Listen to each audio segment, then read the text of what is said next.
lips are sealed. Alright, the Chameleon Prince. I have a comment, but I can't say it out loud. Alright. Whoever's Klaud, you're up.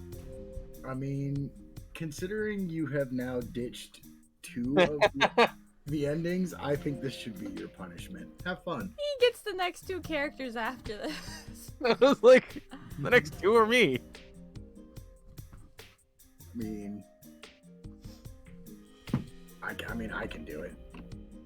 Or hear Charles me out. appears. Oh, you know what? I think I know where you're going Oh, I think I know with where this, you're and I going like the to. plan. Hear me out. Hear me out. Take it away. You got this.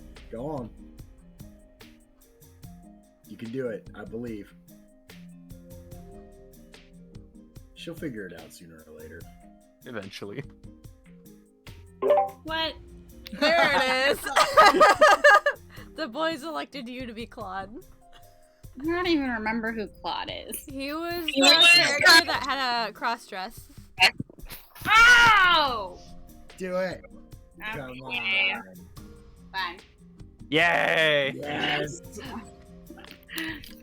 Ho, ho, ho. I love it. This is gonna be great. We have found Santa Claus. If I were you, I would give up now, Princess Susette. This is gonna be great. You have to just surrender, darling. It's gonna be This is gonna be great. great. This is the best, What? the second best idea ever. What kind of villain says darling? Claude Susette, this is where you play along. and me on a good day. I take a deep breath and then force myself to glare at him. I would never succumb to you. I parry Claude's sword moments after he lands a blow at the edge of my blade. His momentary surprise fades into concentration as she rushes me again, sword raised high. Oh yeah, that's right. He taught her how to fight. Yeah. I was gonna say, did you just swap genders like 4 times in the span of that sentence? Yes. This Alright. time, I'm unable to I just want to parry. make sure I wasn't going crazy. You are going crazy. All right. That's just how good Klaud is. Oh, this feels so nice. This time I'm unable to parry, and when our swords connect, it's almost as it is all I can do to keep my stance. Claud's face is inches from mine. A cocky smile lights his face, but his calm is unwavering. Use any means necessary to beat me. I dare you. At this proximity, I can see the flecks of color in Claud's eyes, and the flicker of golden light on a gentle green. His eyes will always remind me of the forest. I steal my eyes away from him and glimpse the rest of his body to search for an opening. Should I attack him? Ooh. I think magic. Ooh. 'Cause Oh, she's she's close redneck. enough that she could summon the sparks. So I'm thinking magic. Ooh. Yeah, but that'd be cheating. He Nah, said he- any means necessary. Yeah. That's true. He did say. And I any was means. thinking she tried to deceive him with a kiss, but that's not an option. I mean, it could be considered a form of magic. I get it. It's an incredibly weak form of magic, but magic nonetheless. Magic! Alright, let's go Yeah, magic. go for it. Use the sword. Kick him in the dick. I have one easy way of gaining an upper hand. Maybe I will win, but I smile at him. You've forgotten one very important thing, Claude. Look at that face. Oh, I'm a witch, and you're not. you wouldn't. Claude's sword slides past mine with enough force to make my blade lose in my hand, but my grip no longer matters. My taunt has temporarily caught Claude off guard, giving me enough time to concentrate on my magic. Ice begins to gather on my fingertips. Claude rushes me again with his sword just as I hold up my hand to cast my shield. I aim the ice at his feet.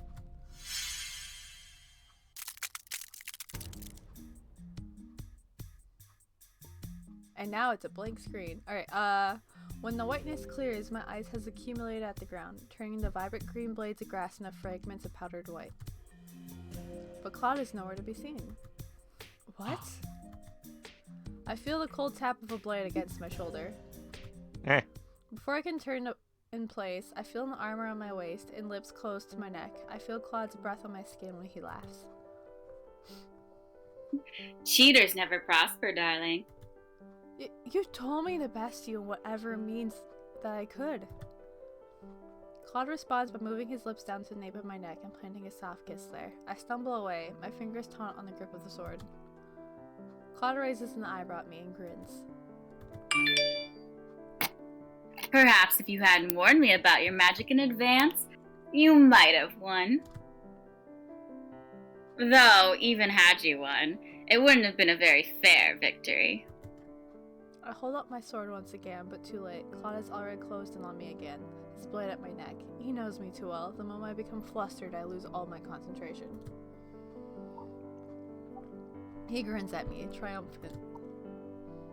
Really, though, you should have admitted defeat much earlier. He moves the edge of the blade away from my neck and leans forward to brush his lips against my ear. The rest of his words come in a whisper. There is no besting me, love. I can predict your every movement. I sigh. I know when I'm beaten, and a fight anymore would be futile. I put my arm away from Claude with a groan. I almost had you. Almost, but not quite. I groan at Claude's response. He always manages to say such things nonchalantly without even batting an eyelash. I was just readying my retort when something breaks the silence of the forest around us. I hope we're not interrupting anything. Anything. I whirl in place to stare in the direction of the new voice. I'm surprised to see Garland and Jurian standing a short distance away beneath a copse of trees. Still not me. How long have you two been standing there? Long enough to see the thrilling end to that match. You almost had him this time, princess. Garland looks at Claude and shakes her head. Or his head. A victory this close to the princess's birthday would have been a good gift. I would refuse such a victory. What's the point if I don't earn it myself? Claude grins. Spoken with all the pride of a knight. You see, Garland, she would never accept such a thing. I know Lucette like the back of my hand. I would hope you know your fiancé like the back of your hand. Can't help that my cheeks warm at Jurian's words. Even though I have been Claude's fiancé for the last 2 months, most people do not bring up our engagement so casually. Claude settles closer to me and wraps an arm around my waist.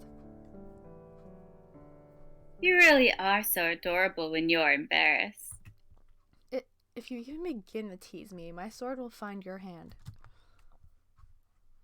Your threats are as sweet as your compliments. He smiles at me mischievously before stepping away and glancing at Jurian and Garland. I hope the two of you didn't come for a personal lesson. You know that I have an important matter to attend to, no? I stifle a sigh. I know just as well as Jurian and Garland that Claude has something he needs to pick up in town today. Most likely, it's another gift for me. Claude plans to give me a birthday gift every day of the week leading up to my birthday. He did the same thing last year and the year before that. But this year, his first birthday gift was rather extravagant. Can't believe that bouquet of lilies he bought me yesterday had to be delivered on a cart. Jesus. Okay. I wonder what kind of gift he plans to bring in today. 6 days remain until my birthday, which means the gifts will become more extravagant from here on out. What's he gonna do? Buy her a whole kingdom? Alright. Honestly, he probably could. It's usually the gift he gives me on my birthday date that's the most heartfelt and special, but I cannot help but look forward to his smaller surprises regardless. His efforts are always showy, and that is what makes them feel like Claude. Besides, he always puts so much thought into the gifts, extravagant or not. I turn back to the conversation at hand. The two knights are still discussing some sort of training regime. The exchange goes on for another few minutes before Claude turns to me and smiles. By your leave, darling. I shall rush off to town and pick up your gift. I promise that you will absolutely love this one. having it delivered count as picking it up? Hopefully it doesn't need to be delivered on a cart. Guess we'll find out. Or involve some foreign choir. Oh, the cake's so large it takes 4 people to carry it up the stairs. You two are just jealous you didn't get to deliver those items yourself last year. That cake was made by the best baker in the whole kingdom, and that choir. I can't help the laughter that escapes my lips. Klaud abruptly stops talking and playing kissed on my head. He gazes at me with a fond smile before shaking his head. Enough. What? Enough dawdling? I think so. I have to go now. If I want to make it in time for our designated meeting, I promise I won't be late, Lucette. Dawdling's like goofing off. He grasps my hand briefly before rushing off. I notice that in his hurry, he has forgotten to sheath his sword. That's not how I expected dawdling to be spelt for some reason. No. Klaud, your sword! I'm a child. He lets out a soundless sigh as he sheathes the sword and runs off, leaving me alone with the 2 knights. Looks like someone's got their head in the clouds. Doesn't he always when he's around the princess? The 2 glance at each other, some silent amusement flickering between them. Did you come out here just to spy on us? Of course not, your highness. And we were on our way out of the palace when Princess Emmeline stopped us and asked us to deliver a message. A message? The princess requires your assistance. With what? She didn't provide any details, unfortunately. If she didn't explain what it was for, then it's highly likely that it's about this surprise celebration she wants to throw me. But is it still a surprise if I know that it's happening? Garland and Jurian glance at each other for a few moments, some hidden message conveying in their eyes. Garland claps a hand on Jurian's shoulder with a smile. I'll escort the princess back. I'll meet up with you before the hour's up. Jurian puts her hand over his, but only briefly, before she nods at him. Don't be too late, otherwise I'll start eating without you. Garland slides its hand off her shoulder as she turns to walk away from us. Once she's out of sight, the 2 of us begin our walk back towards the palace.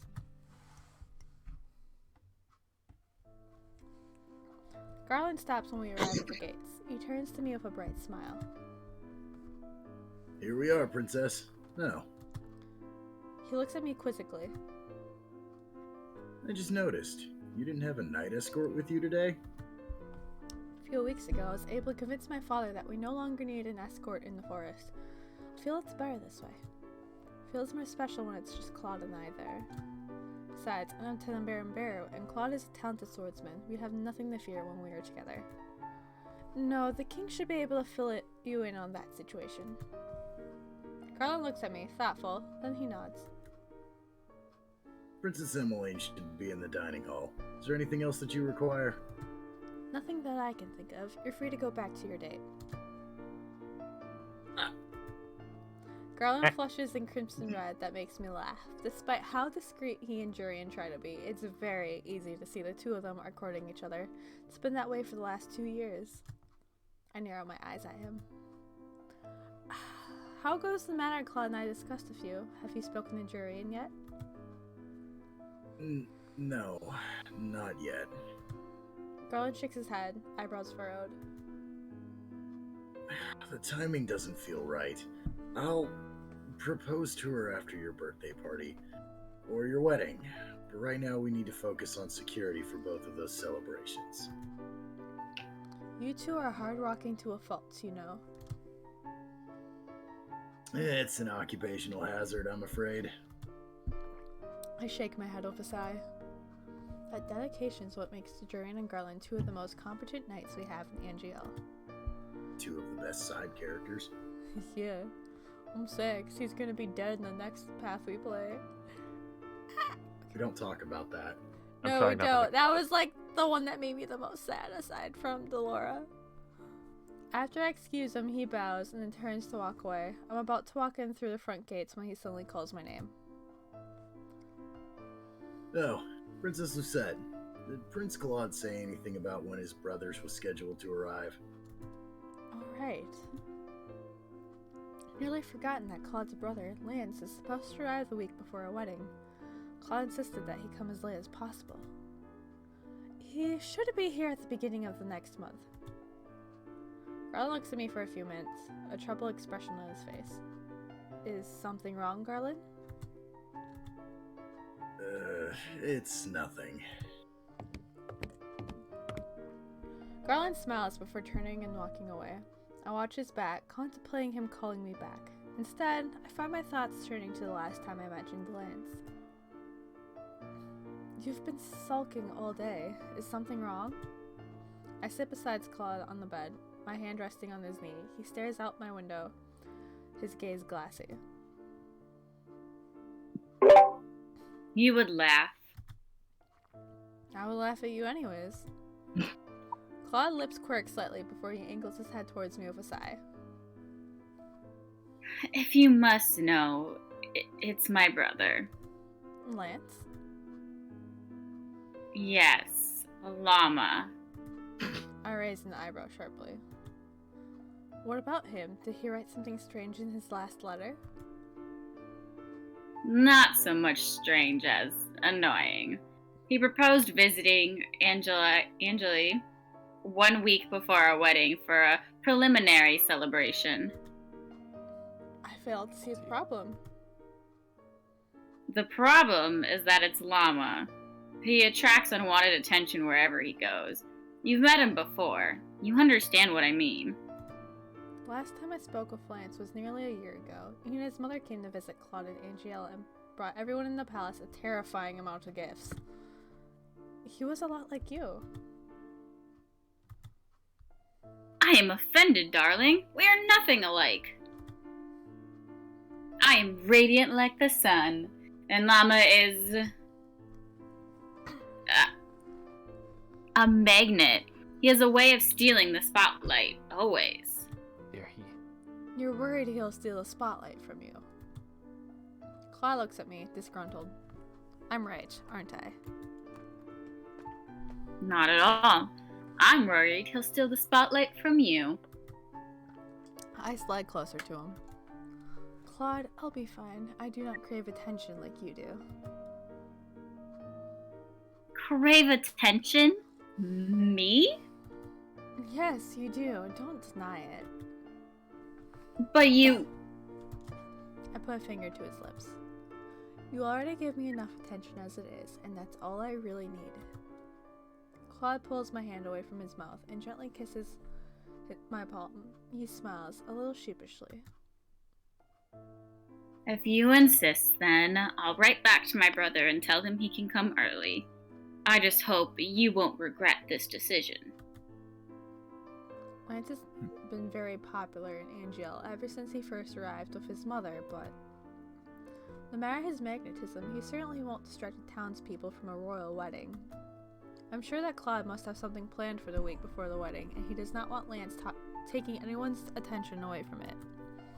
It'll be fine. I shake my head to clear my thoughts before turning to head back to the palace. The hallways are bustling with activity when I enter. Many of the gathered servants and maids stop chattering as I approach. At ease, aren't you all supposed to be on break? Ah, Princess, we were just enjoying our break outside. I glance around at the gathered staff. I'm certain that these people do not God damn it! I am certain that these people do not usually take their breaks together, even if they do happen to share the same off times. I see. Have any of you seen Emmeline?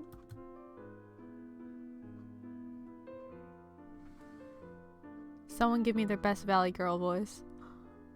Oh, God. Alright, here we go. The princess is in the dining hall with the royal chefs, princess. God, that's why That's such a stupid line. That line is dumb. I thank the maids with a little bob in my head before making my way to the dining hall. Dining hall is just as lively as the hallway, if not even more. Appetizing scents waft through the air, mingling to create an overly piquant, Piquant? piquant, Yeah. piquant aroma. That's a new one on me. Same, okay. I think it's piquant. Piquant? Piquant? Well, piquant sounds nicer. That's debatable. Having Me. a pleasantly sharp taste or appetizing flavor. I spot. Piquant. We know. It is piquant. Hey! Okay. I feel special having heard that word once, like 6 years ago. I spot Emily in a mystic crowds. That's one time more than me. Testing colored liquids in different chalices. She raises the chalice to her lips just as I arrive, before hurriedly placing it back on the table. Oh, Lucette! You look guilty of something. Not at all. I glance throughout the different chalices. Emily's shoulders droop with defeat. He's poisoned one of them. I was trying different cocktail concoctions for your birthday dinner. It was Klaud's idea that we mix something completely original for you. I was debating what type of cocktail to make for you. Strawberries and bananas? Something with cucumbers and lime? I feel terrible because I didn't know what your favorite flavors are. That can't be helped. I didn't think I'd ever spoken about my preferences with you. Still, I must make certain that this drink is perfect. She gestures to various chalices, then points to one at the far end. It's filled with white blue juice and has a familiar creature sitting on top of the glass as a decoration. Oh, it's a little chameleon. Oh, I love him. Well, if that was Klaud's idea, then I'm not interested because he used a chameleon to decorate the chalices. Years ago, when I first met him, Klaud enlightened me with stories of his childhood. Apparently, he has a special attachment to chameleons. Sometimes when the two of us are practicing together, he always refers to himself as the Chameleon Prince. He says that I did so we could have matching titles, but Chameleon Prince and Ice Princess don't match at all. I stare at the chameleon topper. And this is a birthday Is this birthday celebration really for me, or is it for him? I've actually been trying to come up with a name for it, but haven't thought of anything yet, so I thought it might be nice for you to choose it.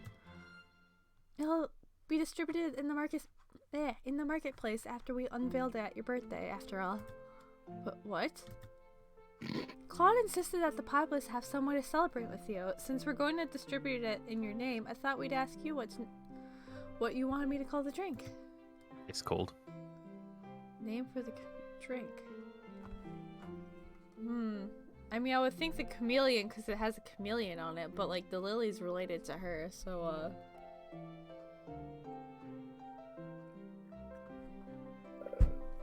Did we even get the last one right? No. Yes? No. No? No. No. No. Okay. Oh, absolutely not. Well, we'll see by next chapter because some of the results in this game, this version of the game don't come till later. Oh, that's a good point. They aren't immediate sometimes. So if Are we they get not? to the end of the yeah, they're not. Some of them you wait That's- longer. That's so, dumb. So if we don't get a thing by the end of the chapter, then it's wrong. How Or about next the... version. I say the lily. No, I'm It's with kind of her Lily. thing. I'm kind of thinking chameleon. As much as I love Chameleon, both like as a drink name and just the song Chameleon, Lily. What do you think, Abby? I was gonna say chameleon because isn't that the title of this one? Yeah, 50-50. Like the whole thing. Screw it. Chaos Crew. Chameleon it is. Okay. Chameleon. Although we made it to this choice without seeing the thing, so I guess the first one was wrong. Even if it is very dramatic, it was still thoughtful of Klaud. Since he's been working so hard for this celebration, he ought to celebrate a little too. And since it's no secret that he adores chameleons. The chameleon! Emily looks skeptically at the drink, then bursts out laughing. I guess that makes sense, the little chameleon on the glass. But wouldn't that make the drink more Klaud's special cocktail? I see no problem with celebrating him. We can play a little trick on him during the unveiling. He'll never see it coming. Emmeline puts a hand on her cheek and grins. I'm sure he'll love it, Lucette. Oh, and what sort of mixture do you want for the drink? I'm not picky. Feel free to choose what you will. Really? Are you sure? Emmeline looks at me uncertainly. Ah, that's gotta be Rod. That's Rod. Are you still here trying drink, Sam? The familiar voice makes us whirl in place. Rod stands behind us, lips quirked into a small smile. I step back without realizing. I'm still unused to Rod's changed height, especially with his quiet demeanor. It almost feels like a contradiction. He scowls at me. Is there something on my face? You cast a shadow. Fucking red. Ouch! You're terrible. Emmeline just Excuse me giggles. while I have to exercise my inner and outer Percy. Emmeline just giggles, then she clasps a hand on my shoulder. Anyways, thanks for the help, Lucette. I actually had a few more questions to ask you, but I need to figure out this drink before the end of the hour. That gift. Rod, you should help me. You want me to help you taste drinks? We can both be real test drinkers. They might be poisoned. I don't think nobles test drinks for other nobles. The two of them continue their back and forth banter, and for a few moments I watch with amusement. Try my best to remember our relationship with Em and Rod over the years, and even though the bonds we share are not as strong as the bond they have with each other, our relationship is no longer strained. Yay. I think I'll leave you two to your taste testing. I have to meet Klaud soon. He insisted on meeting me in my room before he has to run off to a lesson with his history tutor. He's picking up Angel history fairly quickly, especially since he just started recently. And since I convinced him to stop hiding from the tutor. Emmeline is staring at the chalice with the chameleon top bird thoughtfully. I wonder what sort of gift he'll bring today. Hopefully it's not a choir, or some gigantic cake with enchanted candles. Honestly, that sounds cool as fuck. Probably the same cake that took 4 to 5 people to carry up the stairs. And? There's no way to know if Klaud. The surprise is the best part of the gift. Or, the surprise is part of the gift. Enchanted candles. Well, do let us know what comes. Do let us know what it is once you get through the wrapping paper. If it's small enough to fit in wrapping paper, that is.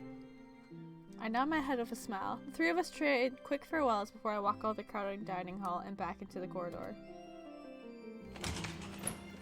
I barely managed a few steps into the corridor before someone collides with me. The impact pushes me down to the ground. I'm so sorry. Whoops. The man holds up his hand to me. Someone that is a man say something. My humblest and most sincere apologies, Princess Lucette. Please, allow me to help you to your feet. I don't know who the fuck this is. Oh, it's probably Lance? I glance up at the man and frown. I was about to respond to his apology when I paused, noticing his gentle features. It's impossible not to recognize him. Because Yep, it's Lance. A boy! Lance? Not me. I stare at him in shock. The light of the sun is angled just right on his features, making everything on his face gently glow. My earlier agitation disappears completely when I behold his smile. Nice to see you again too, Princess Lucette. Close. And once again, I'm so sorry. I continue to stare at him, eyes wide, his apology barely registering in my mind. You're not supposed to be here for another month. That I am not. Yet here I stand. He continues to smile at me jovially. There is an explanation for this, I promise.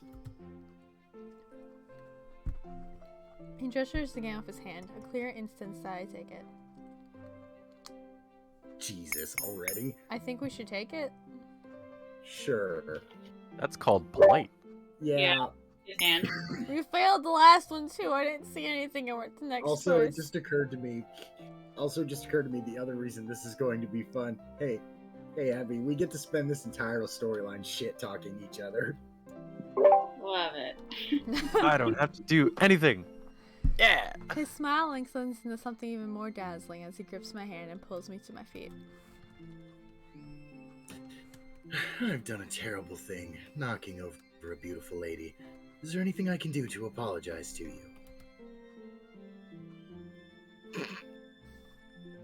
There it is. You can let go of her hand. And it begins. Dun dun dun.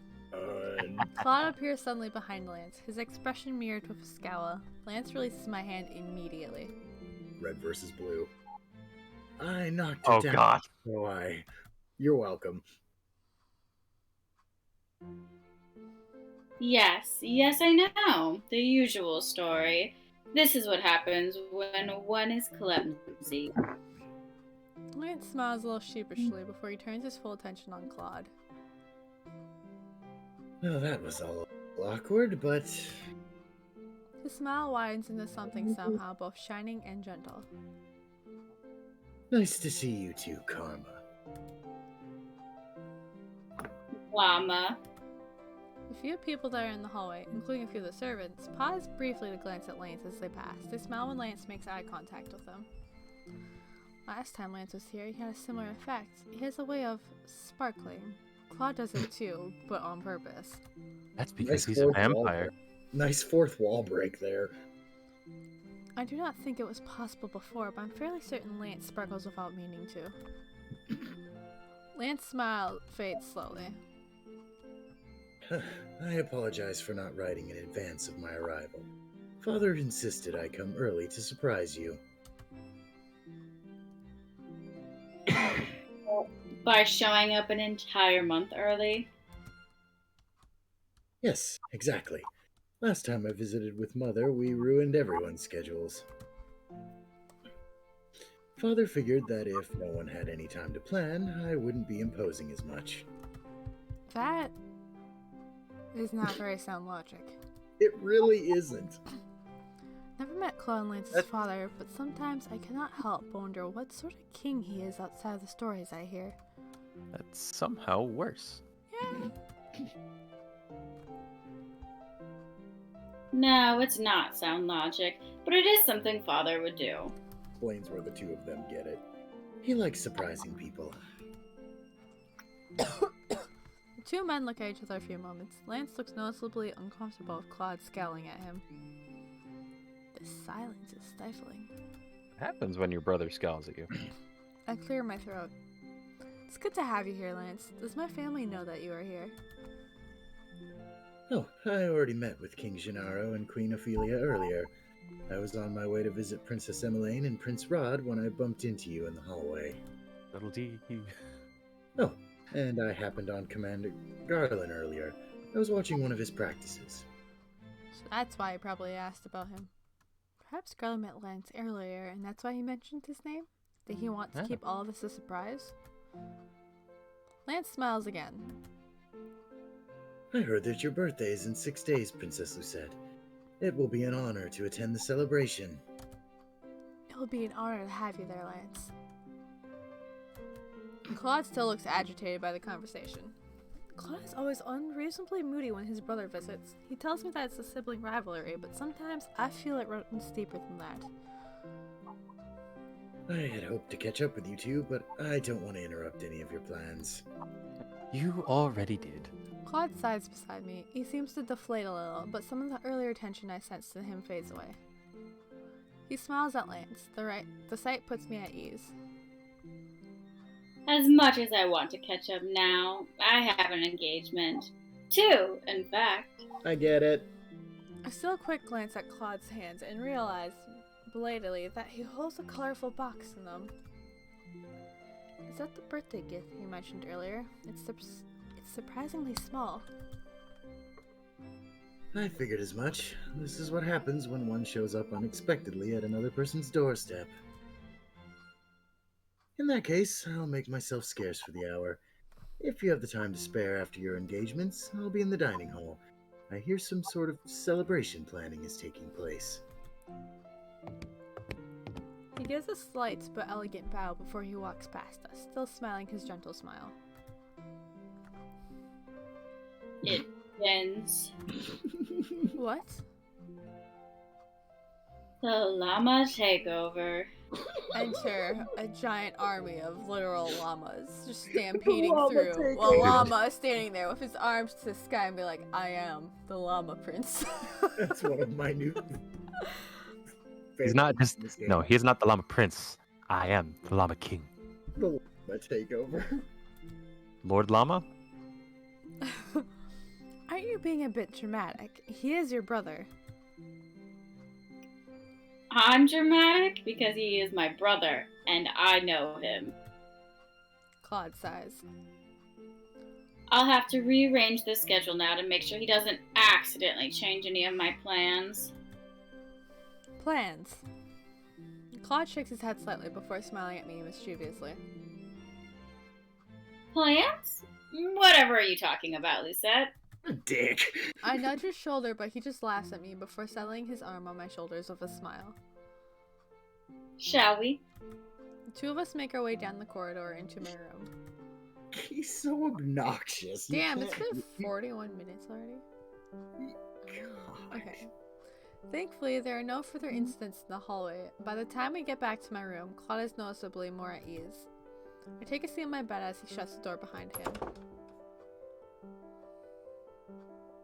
The day's climax is at last upon us. There's no choir involved in this, is there? Last year I sat down on my bed and the choir started singing a birthday song in the garden outside my window. No choir. This is much better. He sits down beside me and hands me the box. His eyes are glimmering with excitement. Claude's excitement is just as much a part of the gift as the gift itself. He looks so happy when he gives me something, and his happiness is contagious. Are you going to continue to make me wait in suspense? I thought this was my gift and not yours. Don't be like that, love. You know how much I enjoy seeing your eyes light up when you open a gift. I glance down at the little box that's now in my lap. It's wrapped in a vibrant red, gold, and green. A small card at the top reads, "To my betrothed on her special birthday week. You are my compass, even in the darkest times." I flush a little as I pluck off the card and set it aside. Betrothed. Still a little strange to think that we're engaged. Everything feels as it always has. It feels natural. I eye the ring on my finger as I carefully unfold the wrapping paper. You could just tear the paper, you know. Oh. I enjoy making you wait in suspense. You do like to tease me, don't you?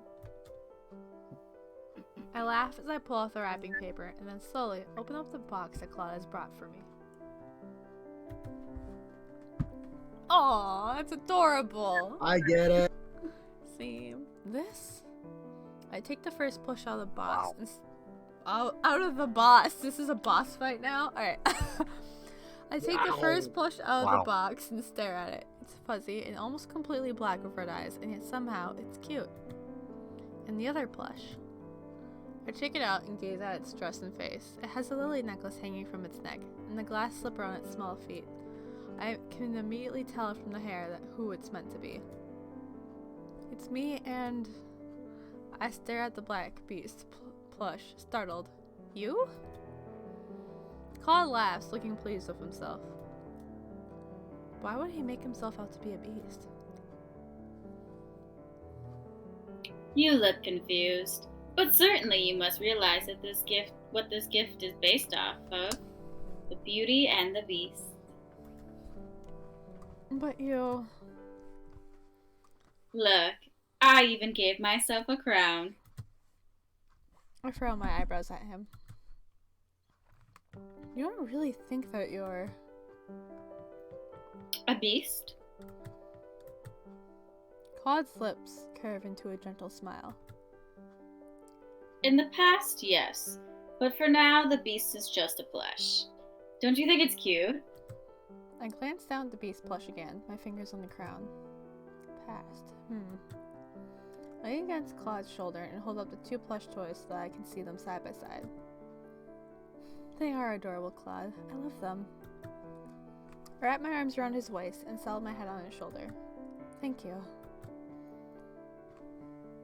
better than a choir or a large cake? I debated combining the two this year. You know. What would Oh, God. would the choir? In the, Yeah, the come choir in the cake. The choir just comes out singing. Oh, God. Or do they sing while they bake the cake? Oh, God. I'm supposed if I had to choose. No, wait, don't tell me. You might just break my heart. I grin as he wraps an arm around my waist and plants a kiss on the top of my head. I love everything that you get me, no matter how small or grand. I eye the rose locket hanging around his neck and smile. Klaud notices me looking and puts a hand on it. More than 2 years ago, he had a rose tattooed by his heart. Now he calls the rose locket his heart. I would get you the whole world if I could. But for now, I hope you don't mind settling for these smaller gifts. I'd never be able to fit the whole world in my room, but I can fit you in here at least, and that's probably the most important thing. Given his ego, I'm impressed she can fit him through the door. Probably. I mean, you're right. Probably. Lisa, I'm offended. I laugh, and he leans down to plant a kiss on my smile. You really won't let me skip out on my lessons today.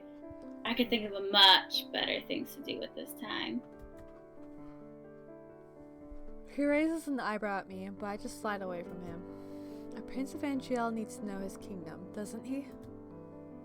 Klaud stares at me after that, his expression growing surprisingly somber. After a few moments, I see a glint of melancholy in his eyes. He stands up abruptly and fixes a smile on his face. Of course. And then there's also my kid brother to attend to. I will go speak with Lance, so don't worry about him. Once again, Claude's expression is sullen, but the look is only temporary. He leans back down to take my hand, then plants a soft kiss at its back. In that case, I will see you later, my love. He smiles at me one last time before heading out the door. I fall back onto my bed, holding the 2 plushes to my chest. I hold up the beast plush and sigh. Wow. That noise. That uneasiness I felt just now is my imagination, right? The beast plush does not answer me. I see the Beauty and the Beast plush toys down beside each other on my bed. For a moment, I look at them, thoughtful. Eventually, I move to the next room and turn my thoughts to brighter things. I feel like you should know by now that I'm gonna give random dumbass voices to random dumbass objects. It's Like just half the what fun. comes out of nowhere. It's kind of funny. I'm gonna guess it's karma. Anyways, no matter what I do, I can never make a difference. He died because of me. It's all my fault. They have so much gold, and yet they won't spare a single coin. Interesting. The fuck? This is... Are we actually going to have real conflict for once? What? If only I could get rid of him. All he does is take. The voice continues to pound inside my head like a trapped animal fighting its cage. I'm aware that I'm in a dream, a nightmare. The moment I realize I begin to stir, I attempt to wake myself up, but stop when I hear another voice at the edge of my consciousness. How could they miss me? It's not as if they haven't already replaced me. What the hell is this? I have several questions. Well, she does I guess we get to see nightmares that aren't her mom for once? The voice is familiar, and for a few moments, it's the only echo I hear in my mind. Do we know about her mom in this one? I don't I don't think we do, no. No, we didn't. It's just, I think it's just Fritz and Weltz that we know about her Yeah, mom. that's the only time she actually wakes up. Mm-hmm. Or even see her. Whose voice Yeah, we is saw her this? in Chevaliers, but Chevaliers or Rods? One of them. Chevaliers was the ones where she had nightmares about her. Okay. Yeah, that's it.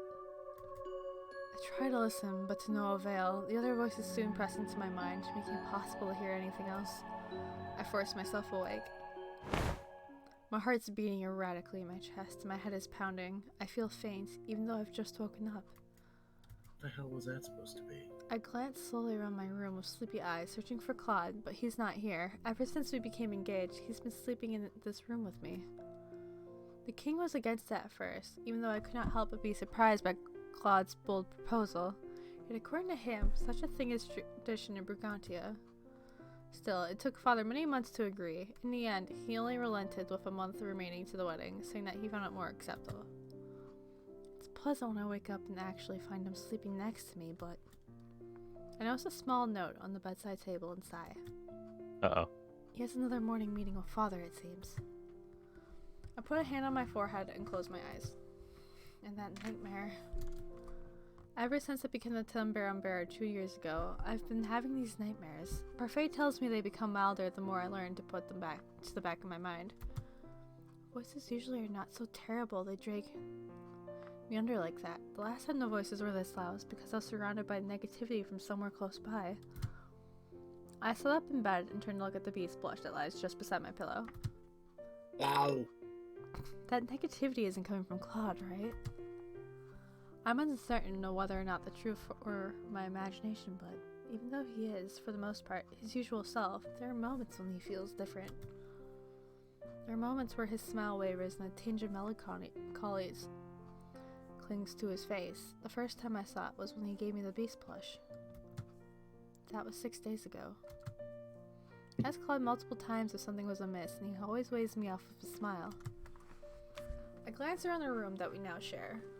Most of it has not changed, though Klaud has added some nice things, namely a piano that sits in one corner.